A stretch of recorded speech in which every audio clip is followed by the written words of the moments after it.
саме от буквально півхвилини тому, буквально за півхвилини до цього включення, автомарафон пробіг з ВДНГ до Майдану Незалежності, вже доїхав до центральної площі Києва.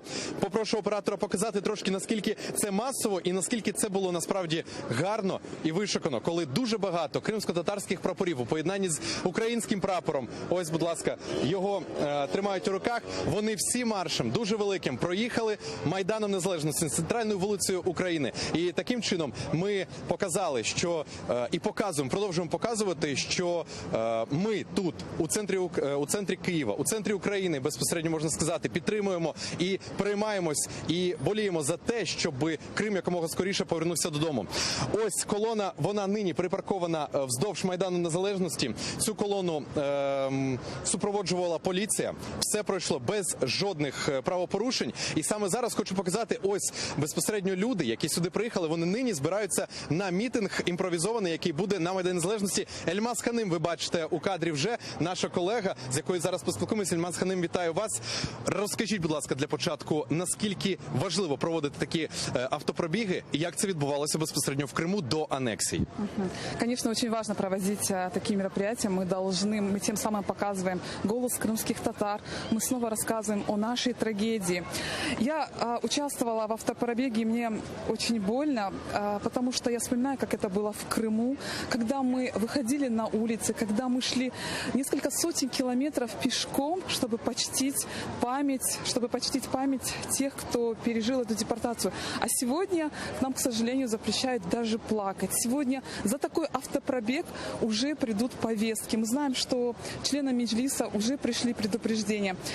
Поэтому хотелось бы, чтобы такие мероприятия проводились, конечно же, в Крыму, но в связи с тем, что крымским татарам сегодня запрещают даже говорить, то мы вынуждены такие мероприятия проводить в Киеве. Я просто вспомнила слова Джафера Сейдамета, который сказал, что крымских татар могут лишить имущества, утопить в крови, но все, что направлено на их уничтожение, только укрепляет волю и сознание. Дякуємо за такі слова, Ельмаз Ханим. Долучайтеся, будь ласка, до мітингу. Я ще нашим глядачам хочу трошки провести екскурсію, яка нині, і показати, що тут відбувається. Отже, як раніше показав, що автопробіг, який аж звідти, від вулиці Хрещатик, він тягнеться практично до Європейської площі. Це, так що вам сказати, це приблизно 800 метрів довжина, до кілометру. Отже, як ви бачите, зараз організовується мітинг, який організував Меджліс кримсько-татарського народу.